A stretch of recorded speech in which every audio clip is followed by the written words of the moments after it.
Bonjour, vous écoutez Pause Report, le podcast qui décrypte et analyse chaque semaine l'actualité de la voile de compétition. Pause Report est produit par Tip & Shaft, le média des professionnels et des passionnés de voile de compétition. Tip & Shaft, ce sont 2 newsletters hebdomadaires en français et en anglais, des podcasts, des formations, un studio de production de contenu, une plateforme de vidéos à la demande Sailors, ainsi qu'un festival du film que vous pouvez retrouver sur tipandshaft.com. Je suis Axel Capron et je vous souhaite la bienvenue dans Pause Report.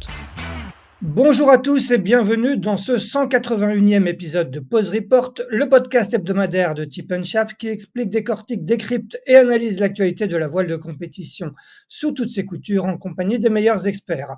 Nous sommes le mardi 24 septembre, il est exactement 9h38 et nous recevons un invité unique aujourd'hui, mais pas n'importe lequel, puisqu'il s'agit de celui qui, depuis plusieurs années, gagne tout ou presque lorsqu'il s'agit d'Ultime, vainqueur de la Transat Jacques Vabre 2021 avec Franck Camas, de la Route du Rhum 2022 et de l'Arkea Ultime Challenge Brest en début d'année. Il vient d'ailleurs de remporter les 24 heures ultimes et se présentera samedi prochain sur la ligne de départ de la Finistère Atlantique entre Concarneau et Antibes. Il s'agit bien évidemment de Charles Caudrelier, skipper du Maxi Edmond de Rothschild, qui est dans les bureaux du Gitana Team du côté de Lorient. Salut Charles. Bonjour. Eh bien, Charles, merci dans un agenda chargé cette semaine d'avoir pris le temps de répondre à notre invitation. Avant d'échanger avec toi, je voulais faire un petit point sur la saison des Ultimes qui, après l'Arkea Ultime Challenge en début d'année, a connu une pause de plusieurs mois avant de reprendre en fin d'été avec les 24 heures ultimes à Lorient que tu as donc remporté avec ton équipage du Maxi Edmond de Rothschild devant Sodebo Ultime 3.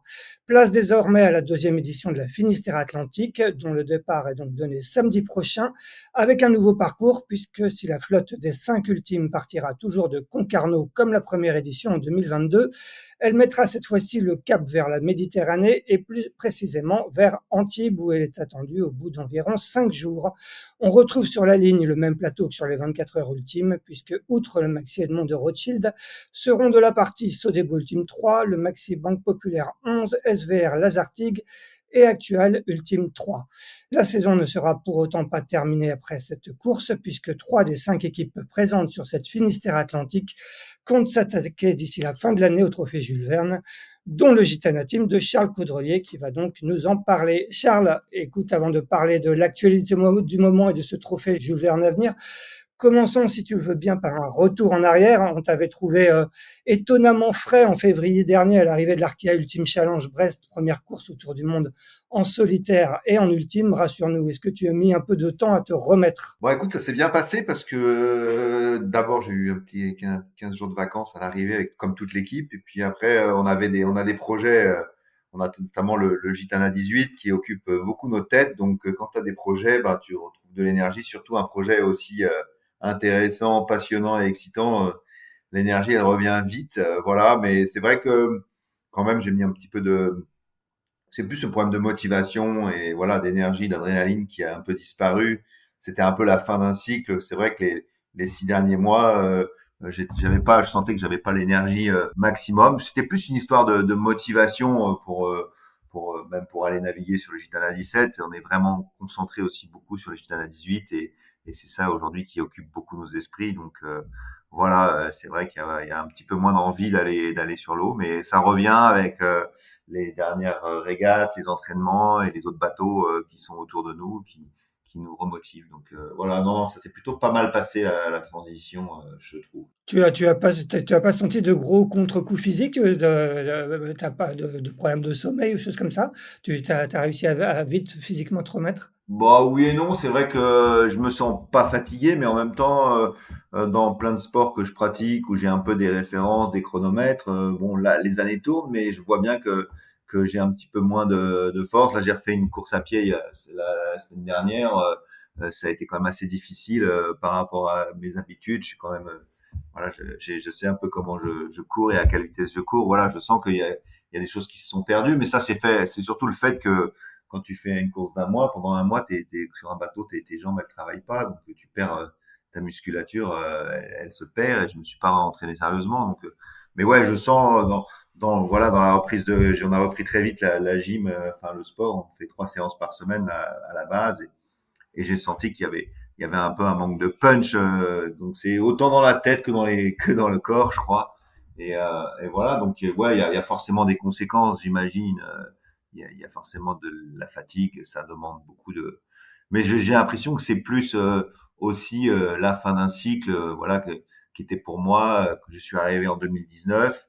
On avait tout de suite eu des courses, mais moi j'étais focalisé sur la route du Rhum et ce Tour du Monde. Et voilà, c'est plus voilà cette motivation, ce truc qui me tirait, la route du Rhum. Là. Voilà, maintenant ce qui anime de nouveau mes journées, c'est justement ce Gitana 18 et puis et ce trophée Jules Verne dont tu viens de parler, et qui m'a redonné de l'élan. C'est surtout les projets qui te relancent, je trouve. En tout cas, moi, c'est comme ça que je fonctionne. Ouais, ouais, on va reparler de Gitana 18 tout à l'heure. Avec un peu de recul maintenant, qu'est-ce que tu gardes de cet Arkea Ultimate Challenge? Bah, bizarrement, c'est assez triste, mais j'ai l'impression de ça est passé tellement vite et ça me paraît tellement loin maintenant. Mais bon, évidemment, je garde quand même une énorme satisfaction d'avoir enfin pu faire un tour du monde à la voile en solitaire. C'était quand même un rêve que j'avais en tête depuis que j'ai commencé la voile à 15 ans. Et ça s'est jamais présenté à moi. J'en ai fait en équipage, j'en ai fait beaucoup de courses en double, mais le solitaire, c'était un peu, après mes années Figaro, c'était un peu sorti de ma vie. Et voilà, donc j'ai eu 2 années. C'est pas que l'Arkea, c'est la Route du Rhum et l'Arkea Ultimate Challenge.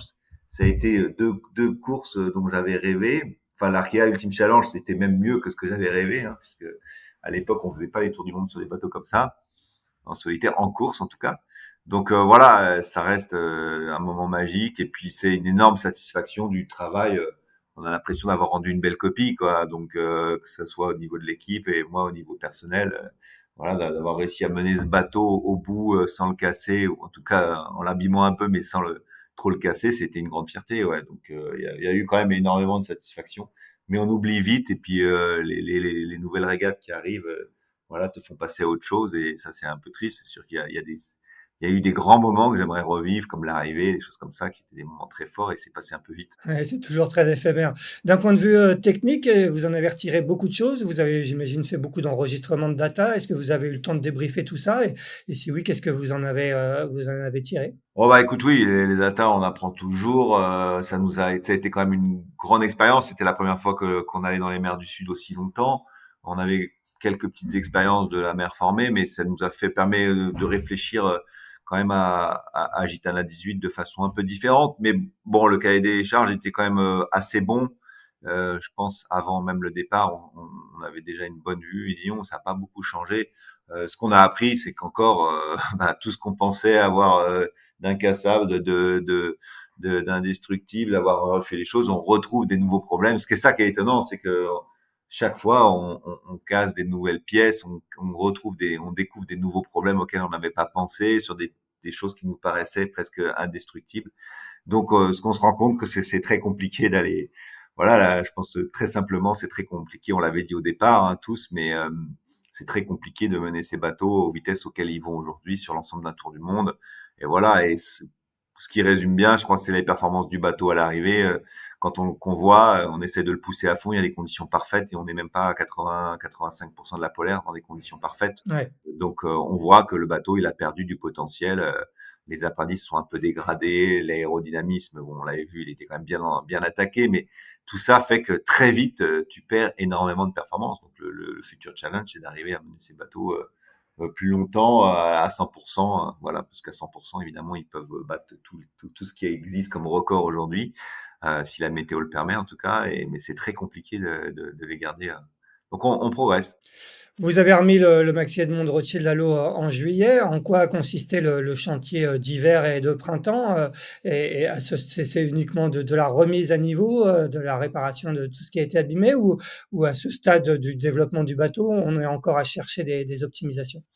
Non, on avait des idées en tête, mais on n'avait pas forcément le budget pour. Tout notre argent est un peu maintenant sur le 18, donc le 17 est quand même très abouti. Les évolutions qu'on aurait pu faire étaient assez, à mon avis, trop élevées. Ça faisait quelques années qu'on voulait faire certains trucs, mais on peut pas. C'était pas raisonnable au niveau budget.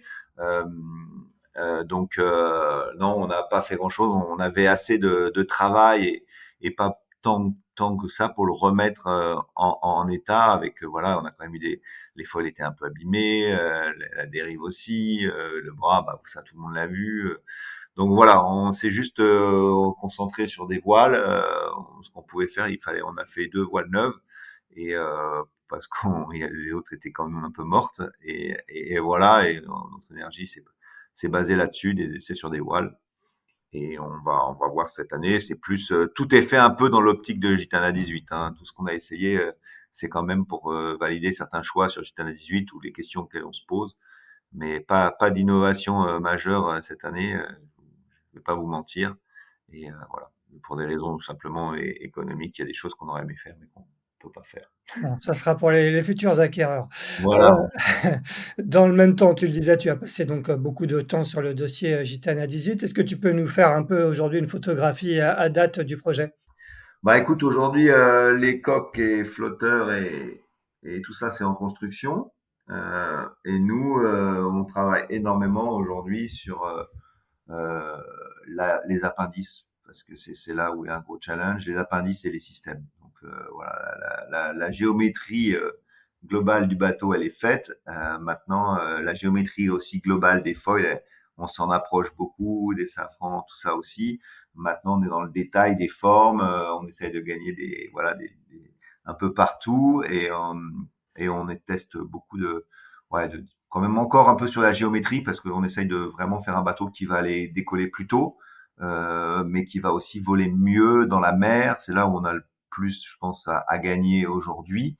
Euh, et donc, on travaille là-dessus. Et ça, on a quand même une grosse évolution par rapport à toutes les constructions de bateaux que j'ai fait avant, auxquelles j'ai pu participer, pas autant, mais c'est que aujourd'hui, on a vraiment, depuis 2 ans, réussi à développer notre simulateur. Et alors, c'est surtout les rois d'Israël qui passent beaucoup de temps en ce moment. Comme je disais, je pense qu'il a passé plus d'heures à naviguer sur Gitana 18 que sur Gitana 17 cette année. Et on teste des foils. Voilà, je crois qu'on est rendu on doit avoir fait déjà une trentaine, quarantaine de foils différents, même plus, des dérives pareilles, et les safrans pareil. On essaye ça et on arrive vraiment maintenant à pouvoir qualifier un appendice euh, en performance. Alors c'est oui, mais aussi en ce qu'on recherche aujourd'hui en stabilité. Et donc on a fait d'énormes progrès là-dessus dans le simulateur. On en regarde toujours ça avec un œil quand même un peu critique. C'est pour ça qu'on préférait mettre des navigants d'ailleurs à faire ce poste et Erwan le fait remarquablement bien parce qu'il a la double étiquette un peu de navigant, mais il a une très bonne compréhension de la physique d'un bateau. Et donc voilà, on a vraiment créé ce lien maintenant très fort et les architectes attendent nos retours pour valider. C'était pas quelque chose en tout cas, le simulateur qu'on avait il y a 2 ans, oui, il marchait, mais moi j'étais très critique sur les résultats. On ne voyait pas du tout, c'était très loin de la réalité. Et aujourd'hui, on a pu vraiment le valider avec Gitana 17. On retrouve des sensations, notamment dans la mer, ce qu'on savait pas faire avant. Et donc, c'est très, très intéressant. Et ouais, c'est d'énormes progrès. Ça apporte beaucoup. Et je pense que ce sera une des forces de Gitana 18, c'est d'avoir réussi à mettre ce simulateur à ce niveau-là.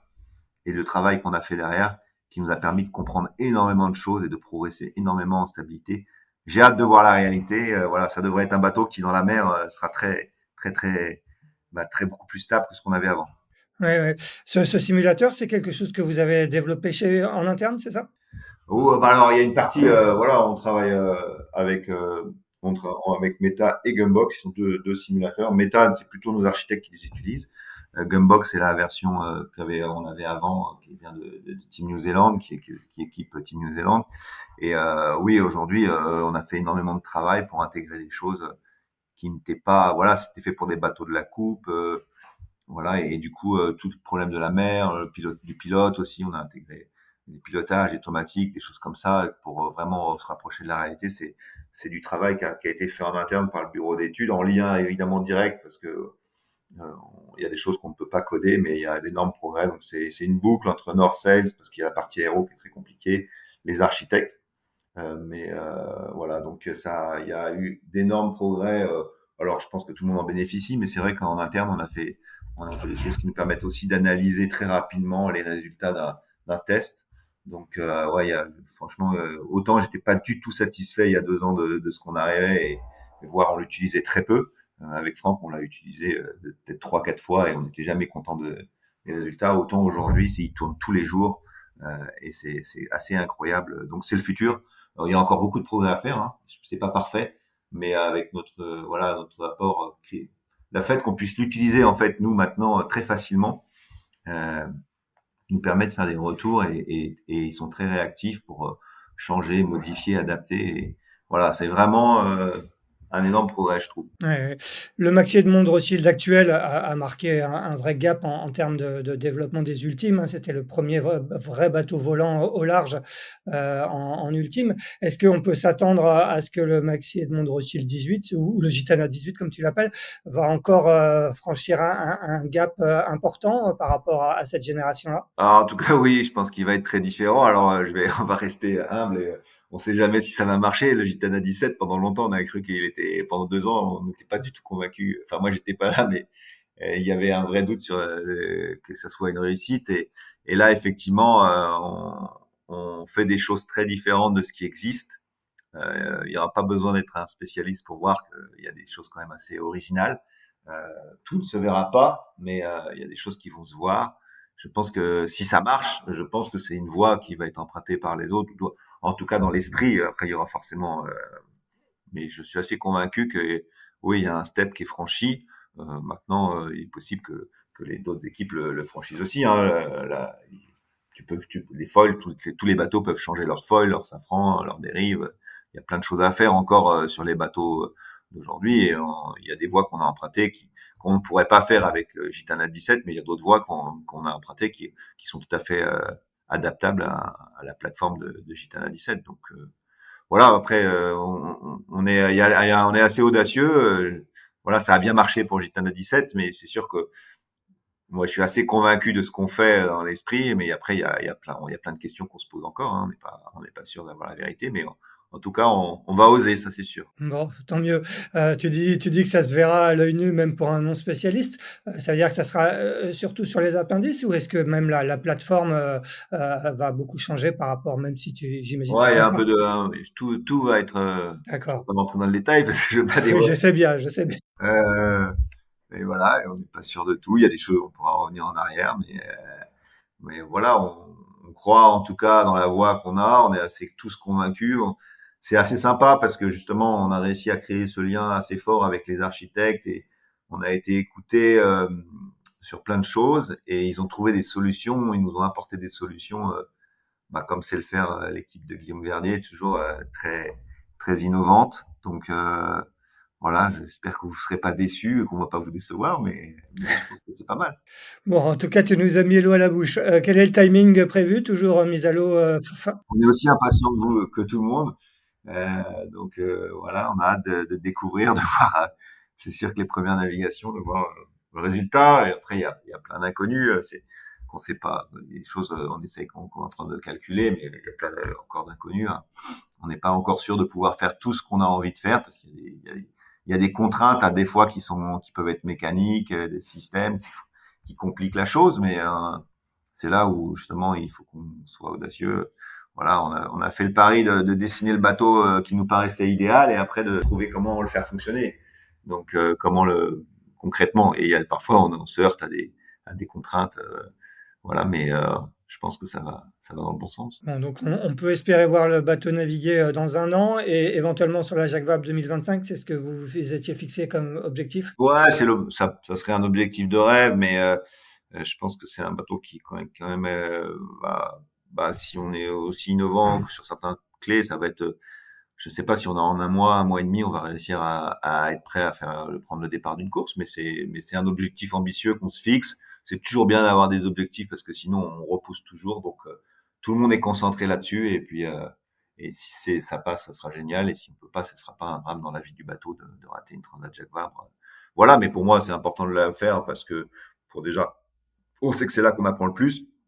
Et un an après, on a quand même l'objectif, c'est quand même d'avoir un bateau prêt pour défendre la route du Rhum, le titre sur la route du Rhum. Et ça, c'est très concret. Et Voilà. Bon, tu as passé donc pas mal de temps, j'imagine, devant ce simulateur et à plancher sur ce Gitana 18. Est-ce qu'au cours de cet été, tu as été aussi gagné par la fièvre olympique? Oui, ouais, bien sûr, bah, on a tous été, voilà, puis alors on a même si c'était une époque où on naviguait, maintenant on a la chance d'avoir Starlink, donc on a pu suivre, par exemple, les finales de Léon Marchand en mer, les finales de rugby en mer, donc c'était plutôt sympa, on n'a pas raté grand-chose, voilà. Donc non, non, bah, évidemment, ça donne envie de faire du sport, et c'est très positif pour, tout le monde. Ça a été des très beaux Jeux olympiques, donc voilà. Quel est ton moment fort, toi, des Jeux? Heu, j'ai bien aimé le rugby, j'ai bien aimé la natation, bon, ouais, j'ai bien aimé le triathlon aussi, la victoire. Ouais, il y a plein de choses qui m'ont passionné. Voilà, j'ai suivi aussi la voile, le kitesurf, j'étais un peu déçu, mais voilà, c'est comme ça. Non, non, c'était sympa. Et est-ce que la coupe de l'América te passionne aussi? Bah, techniquement, c'est passionnant. Ouais. Voilà, on est tout le temps en train de regarder ce qu'ils font, de comprendre ce qu'ils font, et puis on sait que derrière, il va y avoir beaucoup de retours, de choses, donc on est dans l'échange. On a la chance d'avoir, déjà, par Guillaume Verdier, quand même une grosse expérience de la coupe, et c'est très riche, et je pense qu'aujourd'hui, c'est un des points forts de cette équipe, c'est justement d'avoir travaillé, de Guillaume, c'est d'avoir travaillé tellement réfléchi sur la coupe. Et on travaille aussi avec Benjamin Mull, qui est responsable du design team de France, du Team France. Donc voilà, donc ça ouais, on voit tout ce que ça nous apporte. On sait qu'il y a encore beaucoup de secrets qui sont d'innovation, qui sont gardés et qui seront transférables bientôt dans le monde, notamment sur les voiles. Je pense qu'il y aura des choses sur les. Donc, écoute, ouais, ouais, on essaye de comprendre tout ce qui se passe, tout ce qu'ils font. C'est très compliqué hein, quand t'es pas dedans, mais on a des bonnes entrées pour avoir les infos. Donc c'est ça, c'est plutôt sympa. Tu échanges avec Franck aussi, Camas? J'ai un peu échangé avec lui récemment, pas beaucoup parce qu'il était concentré, mais ouais, effectivement, j'ai échangé, mais comme ça, voilà, à la fin, juste après là. Donc c'était intéressant, ouais.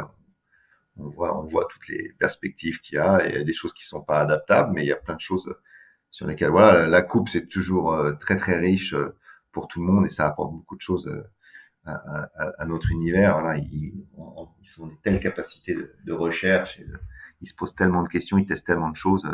Nous, on l'a vu, je pense que les évolutions de nos appendices, on a largement bénéficié de ce que Team New Zealand a pu comprendre ou faire sur ces appendices pendant les dernières années où Guillaume travaillait là-bas. C'est sûr que c'est toujours positif. Revenons à Gitana 17, donc remise à l'eau en juillet. Est-ce que vous avez beaucoup navigué depuis? Combien de jours à peu près de navigation vous avez fait depuis la remise à l'eau? On a très peu navigué parce qu'on a eu, parce que déjà on consacre beaucoup de temps à Gitana 18, et on a eu pas mal de problèmes, de petits problèmes de remise en route technique, des chocs, des choses comme ça. Donc, et les conditions météo d'été sont jamais très très très bonnes. Donc, voilà, je sais pas, on doit avoir une vingtaine de jours de navigation depuis qu'on a mis à l'eau, ce qui est pas énorme, mais bon, c'est comme ça. Et puis, on essaye vraiment de diviser nos semaines, Gitane à 17 et Gitane à 18, quoi. Donc, on navigue pas. Il y a des jours où on navigue pas parce qu'on a des réunions importantes sur Gitane à 18 où on doit faire tourner le simulateur, où on doit. Donc, c'est pas une année où on navigue beaucoup, mais on essaye quand même de le faire un maximum pour tout vérifier, que ça marche. Mais on attend, voilà, cette première grande course là, longue, pour un peu voir si tout va bien à bord.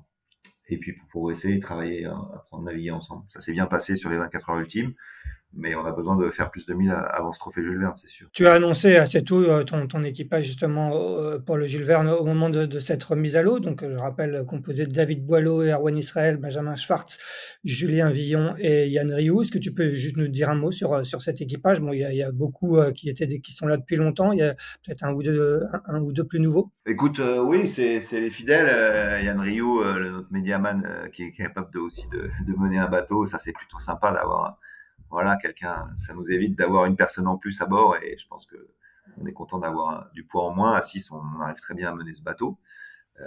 Parfois, il a un peu de mal à dormir parce qu'il doit faire à la fois son boulot de navigant et à la fois son boulot de médiaman, mais il arrive très bien à gérer ça.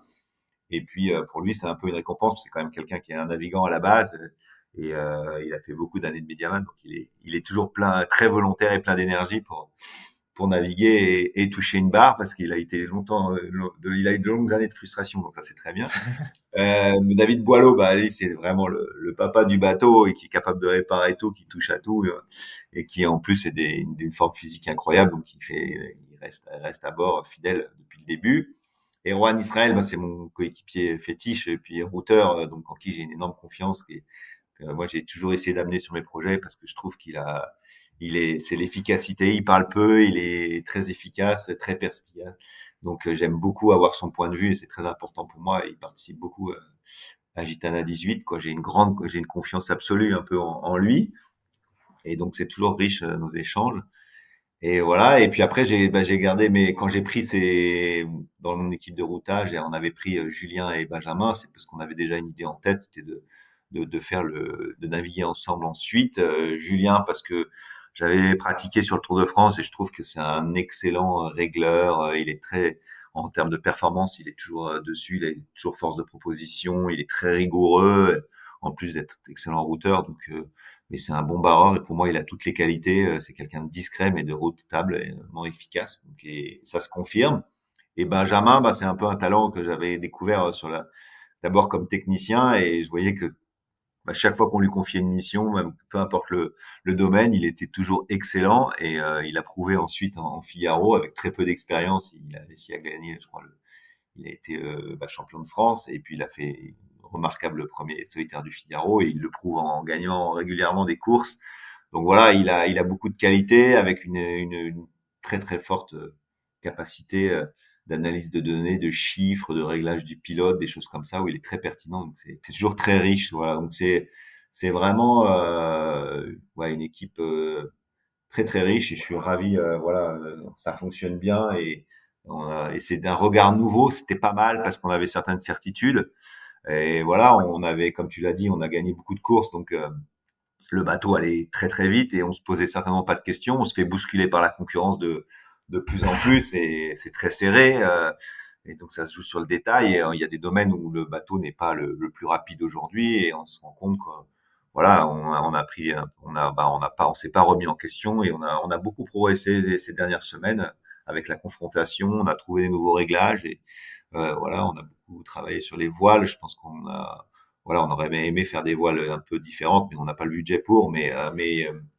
Voilà, on arrive quand même à améliorer et ça c'est grâce à l'apport de cette nouvelle équipe qui arrive avec un regard complètement nouveau et nous on a nos certitudes parfois et ils nous bousculent et c'est très bien quoi. Donc ouais, c'est ça qui est vraiment sympa. Euh, on a vraiment évolué là en 2 3 semaines. Donc on a peu navigué mais ça a été efficace. Tu le soulignais, Benjamin Schwartz a gagné d'autres courses. Il vient d'ailleurs de gagner la Normandie Channel Race en classe 40 aux côtés de Fabien Delahaye. Vous avez fait donc votre entrée en ultime sur les 24 heures ultimes il y a un peu plus de 2 semaines à Lorient. C'était une bonne mise en jambe, une régate finalement assez serrée puisque les 4 premiers terminent en 25 minutes.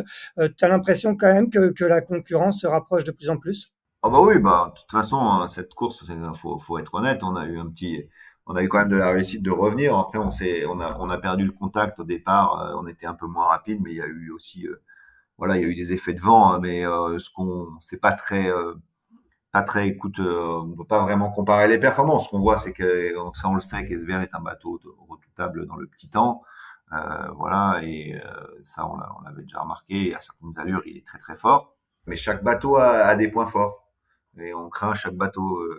Donc voilà, là on s'est entraîné avec Sodebo et Banque Populaire, et c'est assez serré et voilà, on identifie nos points forts, nos points faibles et voilà, on n'a pas l'aisance qu'on avait les premières années, ça c'est certain. Hein.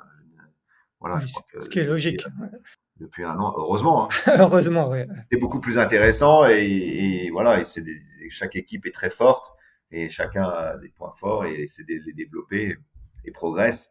Et du coup, ça nous pousse aussi et ça c'est très très positif.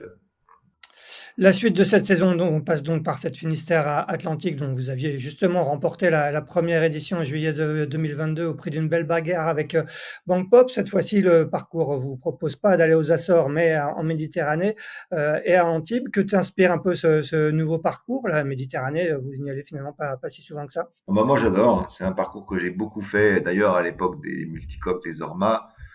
qu'on a fait aussi beaucoup en mode. C'est un parcours magnifique, très intéressant. Bon, c'est pas un parcours souvent très vanté, même si les premières parties peuvent être vantées, mais naviguer tous ces passages-là, rejoindre la Méditerranée, c'est toujours très technique et très intéressant. Et donc ça va être un beau parcours. Après, c'est vrai que c'est un parcours atypique par rapport. Nous, on n'a pas quand on dessine un bateau.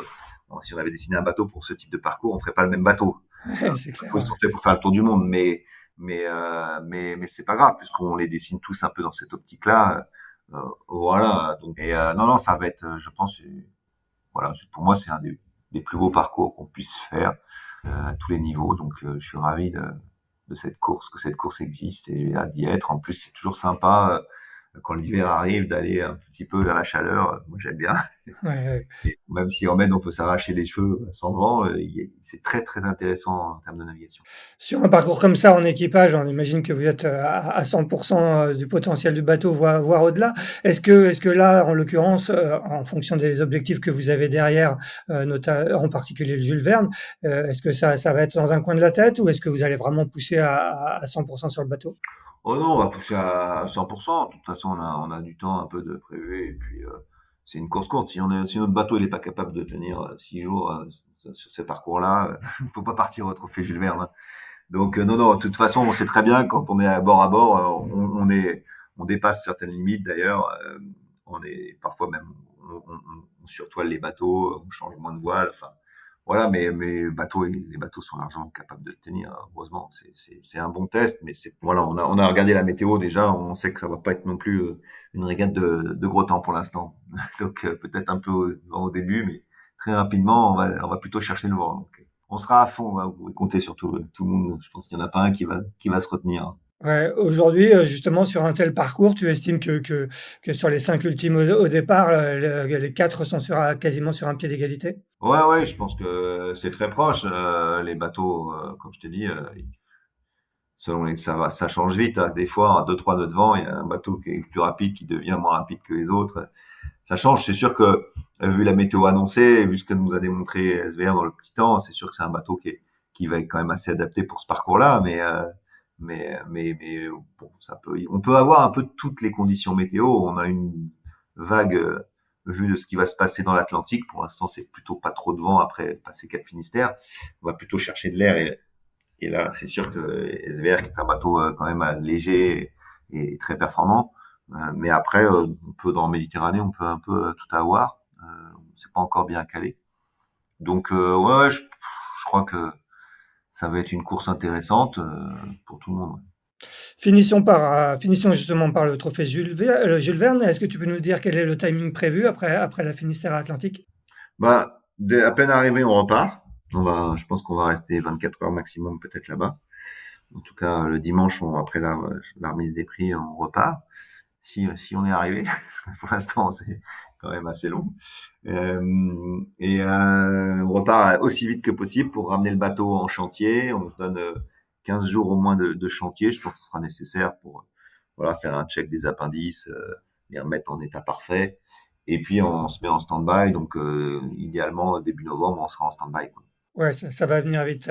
C'est la troisième fois que tu t'attaques à ce record sur le Maxi Edmond de Rothschild, hein. La première en 2020-2021, vous aviez dû renoncer dans l'océan Indien pour une avarie de safran alors que vous étiez en avance sur le record. La seconde, début 2023, c'était comme une sorte de faux départ après un problème de moteur. C'est vraiment un objectif, un but de longue haleine, ce trophée Jules Verne.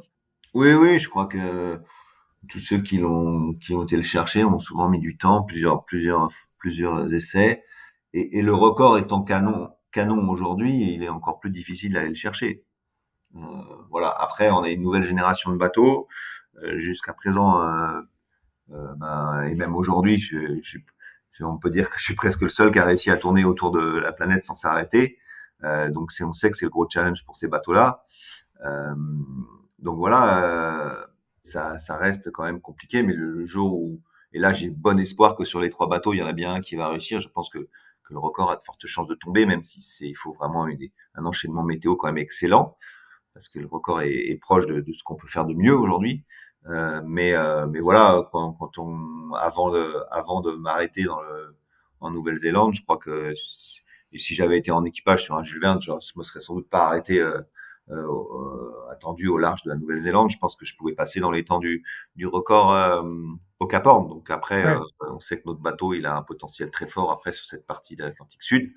Maintenant, il y a les aléas du vent. Je trouve que depuis qu'on regarde le trophée Jules Verne, il y a quand même une forte dégradation de la météo, notamment dans l'Atlantique Sud, qui fait qu'on a beaucoup de mal à avoir un bon Atlantique Sud à l'aller, mais au retour aussi. Et le dernier Tour du Monde le prouve, c'est que je crois on a tous mis 10 jours pour remonter l'Atlantique Sud, ouais, ce qui est beaucoup, ouais, ouais, qui est plus que, je crois, même ce que faisaient des bateaux comme Orange, tu vois. ouais, Et, moi, j'avais un bateau quand même en relativement bon état et, et j'ai mis 10 jours, quoi, ce qui est extrêmement long parce qu'il n'y avait pas de vent et qu'en plus le vent était dans l'axe. ouais, ouais, ouais. Et ça fait plusieurs années qu'on surveille ce passage-là, qu'on cherche des conditions parfaites pour le Jules Verne, notamment pour le départ, et qu'on les trouve pas. Et voilà, donc compliqué, ouais. Ouais, on rappelle que ce record, c'est 40 jours et 23 heures depuis 2017, d'exploit de Francis Joyon. Justement, toi, tu as mis 50 jours en solitaire sur l'Arkea Ultime Challenge en faisant des pauses plus ou moins longues et notamment à la fin une aux Açores. Est-ce que si tu avais vraiment poussé jusqu'au bout, forcément, tu avais moins de concurrence, donc tu n'as peut-être pas mené le même rythme que tu aurais mené si SVR avait été au contact un peu plus longtemps. Tu penses que tu aurais pu mettre combien de temps en solo? Bon, c'est dur à dire, c'est la météo, mais j'étais, oui, avant de m'arrêter, j'étais dans les temps du record, mais je sais pas ce que j'aurais eu dans l'Atlantique, c'est très difficile à dire, Ouais, mais ce qu'on voit, c'était avec une météo qui était quand même pas géniale, même si j'ai eu une bonne océan Indien quand même. On arrive à faire les temps des bateaux d'avant avec une météo excellente. Donc voilà, je pense qu'aujourd'hui, on aurait pu tourner en moins de 45 jours, ça c'est sûr.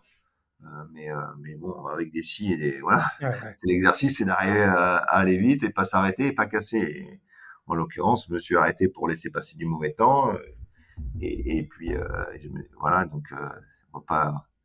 Pour l'instant, j'ai fait que 50 jours et j'ai pas fait mieux. Mais oui, oui, on sait bien qu'on a un meilleur potentiel et que voilà, on fera certainement mieux à la prochaine édition de l'Arkea Challenge. Je suis sûr que tous les bateaux seront, ou la plupart des bateaux seront en dessous de 50 jours. Je pense pas qu'on puisse avoir des conditions pires que ce qu'on a eu. Ouais, clairement. Sur le Jules Verne, idéalement, il faut être à Bonne Espérance en combien de jours? En fait, c'est ça le problème, c'est on vise à avoir de l'avance sur Francis, qui était en 12 jours, je crois un peu plus de 12 jours. On, on, on regarde, pour nous, une bonne fenêtre de départ, c'est sous les 11 jours. Mais en fait, c'est très très dur à trouver Ouais, on n'est pas parti il y a 2 ans parce qu'on n'en a pas trouvé. Et finalement, quand je suis parti sur l'Arkea Ultime Challenge, on part avec un Atlantique Nord catastrophique et j'arrive quand même malgré tout à franchir l'équateur, le Bonne Espérance dans un temps canon, ouais, proche des meilleurs temps qui ont été faits même en équipage. Donc voilà, je pense que ça exprime juste que avec ces bateaux-là, même si t'as pas la meilleure météo, il y a des phases où tu vas tellement vite. Je pense au début de l'Atlantique Sud, on va presque 7-8 nœuds plus vite en moyenne maintenant que n'étaient capables de les faire les bateaux de l'époque. Donc, enfin, le bateau qui a le record aujourd'hui. Donc, il faut qu'on réfléchisse quand même parce qu'on visait peut-être des fenêtres un peu trop ambitieuses au départ. ouais, ouais. Ce trophée Jules Verne, ça sera ta dernière sur ce maxi Edmond de Rothschild Gitana 17? Ouais. Oui, le bateau naviguera plus avec nous l'année prochaine, ça c'est sûr. Bon. Est-ce que justement en 2025, tu as prévu avant la mise à l'eau du bateau d'autres navigations sur d'autres supports? J'imagine que tu vas peut-être être un peu sollicité par exemple sur The Ocean Race Europe. Pour le moment, non, j'ai rien prévu, mais en général, il se passe toujours des choses. Voilà. Mais c'est sûr que mon énergie, je vais beaucoup la mettre sur Gitana 18. Je sais pas comment va se passer la fin d'une construction. C'est pas est-ce que j'aurai besoin d'un temps encore là? Je pense qu'il y a beaucoup de choix seront déjà faits. Donc il y a un moment, effectivement, quand on aura rendu nos copies, mais je pense que je vais avoir du temps pour aller naviguer ailleurs. Donc il faut que aussi que j'ai l'envie de le faire. C'est vrai que aujourd'hui j'ai quand même moins envie de naviguer qu'avant, notamment sur certains supports. Donc ouais, il faut que je vois ça. C'est pas, j'ai des propositions parfois, mais c'est vrai que faut le reconnaître, j'ai moins d'énergie, c'est de consacrer un peu plus de temps aussi quand j'ai du temps libre, parce que j'ai quand même beaucoup tiré sur la famille. Donc voilà, j'ai des enfants adolescents, ça demande finalement pas mal de temps aussi. Donc voilà, je privilégie ça, le sport aussi beaucoup pour essayer de rester en forme parce que ces bateaux sont quand même assez physiques. Donc j'ai du mal parfois à m'absenter parce que ça casse ma préparation physique ou des choses comme ça, ou mon rythme voilà de famille me permet moins de partir. Donc c'est pas simple, mais oui, une étape des Ocean Race, ça pourrait me plaire parce que c'est une course qui est dans mon sang et j'y suis retourné la dernière fois et j'ai adoré. Donc voilà. Si pour finir, si on voit un petit peu plus loin, toi, ton objectif, tu l'as dit, hein, c'est de défendre ton titre sur la Route du Rhum, 2026.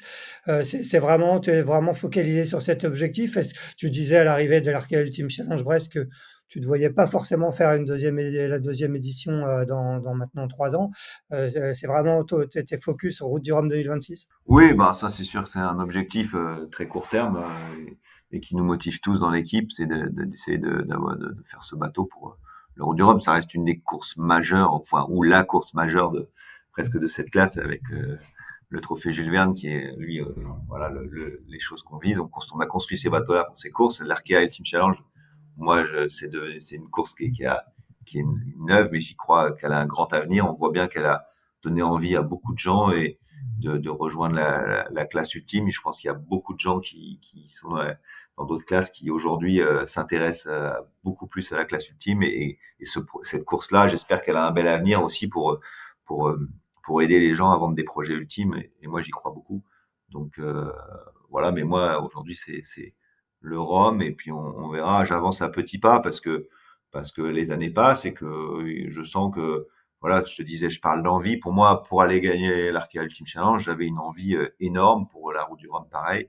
J'en ai encore une. Il faut que si je repars, on prend le départ d'un tour du monde, je pense qu'à l'arrivée, t'as rarement envie de le refaire parce que tu sais ce que ça t'a coûté Mmh. et en énergie. Et moi, je pense que c'est indispensable de l'avoir pour y aller parce que sinon, ça peut être très dur. Moi, j'ai très bien vécu cette course parce que j'avais une telle envie d'y aller que j'ai failli pas partir en plus. Donc, ça m'a donné encore plus envie d'y aller et que c'était un rêve de faire un tour du monde en solitaire. Voilà, mais il faut cette envie. Pour moi, elle est indispensable en tout cas pour me donner l'énergie nécessaire pour affronter cette épreuve qui est quand même voilà une course difficile et longue. Ouais, clairement. C'est pas mal. On en reparlera dans 2 ans. On verra si dans 2 ans Ouais, c'est l'envie difficile de sera se là. Ouais, prononcer. Hein. C'est vrai que plus ouais. la date d'arrêter approche, où tu te dis bon, bah, maintenant c'est bon, j'arrête. Bah, tu te rends compte que tu as encore envie, que tu aimes encore ça, et que d'arrêter, c'est pas facile.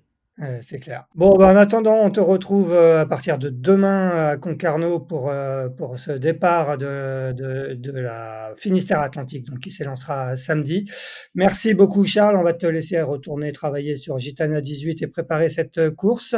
Bonne journée à toi et quant à nous, bah, on se retrouve mardi prochain pour le 182e épisode de Pause Report. Bonne journée. Au revoir. Merci d'avoir écouté cet épisode de Pause Report. N'hésitez pas à nous dire ce que vous en pensez en bien ou en mal et n'hésitez pas à le partager. Si vous souhaitez suivre l'actualité de la voile de compétition, je vous encourage à vous abonner à la newsletter de Tip & Shaft, envoyée chaque vendredi à 17h. Pour vous inscrire, ça se passe sur tipnshaft.com. À bientôt!